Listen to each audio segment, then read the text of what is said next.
Hello everyone, welcome to Noah Knows History. I'm Noah. I am a 19-year-old student that is looking to study history. I'm looking to eventually move to Germany and study at the University of Regensburg. I'm fluent in German and I have a very strong interest in history and philosophy. Today we are going to be covering the family of Lancaster and the 100 Years' War. Our story today is going to start with the death of John of Gaunt in 1399. King of England at the time was Richard II, who is debatably one of the worst kings in English history. After John died, his son, Henry IV, was expected to inherit his land and titles, which was very normal at the time. But Richard II denied his succession and denied Henry IV's claim to the house of the Duchy of Lancaster. So in response, Henry IV overthrew Richard II in 1399. Now, like I said, Richard II was one of the worst kings in English history.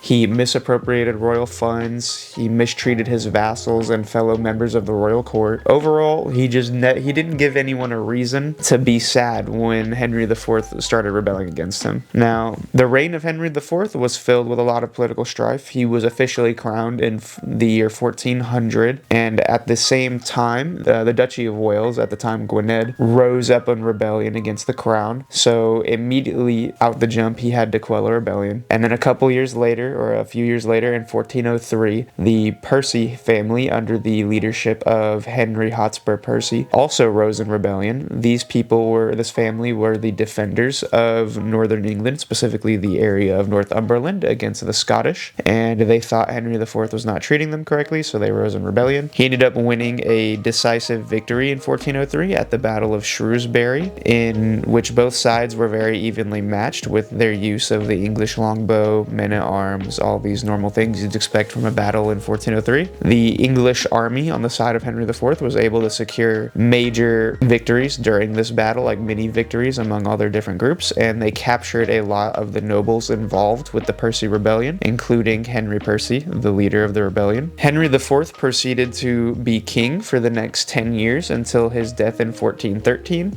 This decade of his rule was filled with constant paranoia towards his vassals, his family, even his own children, but he did die eventually, to the delight of many of England's vassals. His son, Henry V, very quickly took over, and with Henry V's ascension to the throne, we see a very, very different attitude towards his availability to rule. Henry V comes in and he already has plans of improving relations among the people. He wants to stop this era of rebellion and overall wants the people to be more unified. But at the beginning of his reign, almost immediately, we see something called the Southampton Plot begin to take place. The Southampton Plot of 1415 was a plot ran by Richard of Königsberg, Sir Thomas Grey, and Henry Scrope. It was a plan to depose Henry V in favor of placing Edward Mortimer on the throne. Edward Mortimer was, I believe, the cousin to Edward II, one of the previous English kings. These people wanted to overthrow Henry V and overall the House of Lancaster in favor of a previous royal house. But in 1415, just before his French campaign, Henry V discovered the plot and had all three of these members publicly executed. Edward Mortimer, the original claimant for the throne and the original claimant in this rebellion against Henry, or this plot against Henry, ended up actually remaining loyal to Henry all the way until his death during the 100 Years' War.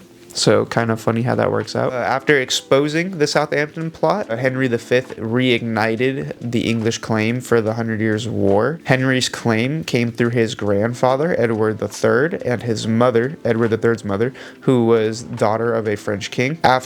Shortly after this, he landed in France in 1415. The English scored major victories at battles all across the Norman campaigns, such as the Siege of Harfleur. Now, Normandy was the northern coast of France. A lot of historians that know Normandy will know that's where William the Conqueror is from. Very much a very culturally diverse and notable area of France, and that's where a lot of the fighting in this campaign took place. Now, like I said, one of the most major victories was the Siege of Harfleur.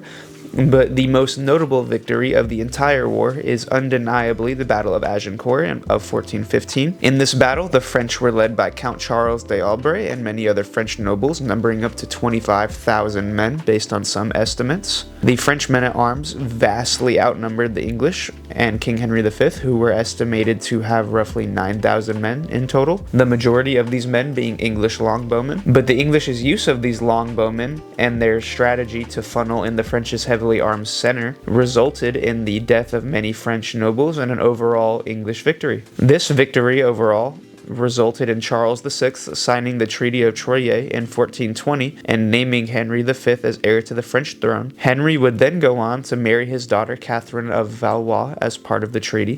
2 years later, mysteriously in 1422, Henry V mysteriously died and was preceded by his heir Henry VI, who at the time was a 9-month-old child. This led to a very notable time in English history called the War of the Roses, in which two families, notably the House of Lancaster, led by Henry VI, and the House of York, fought in a civil war to overtake the throne, as many courtiers at the time did not believe a 9-month-old was fit to rule, which is, to be fair, I can kind of see why they would think that. But they ended up overthrowing the House of Lancaster, and in the process also completely ending the House of York. So we see the rise of a new family on the English throne, the House of Tudor. Notable members of this house being Henry VIII, who is known for his love of murdering wives and his love of high-calorie food, and also Elizabeth I. Thank you guys so much for watching. This is my first video, and I hope you guys enjoyed it. I'm very much interested in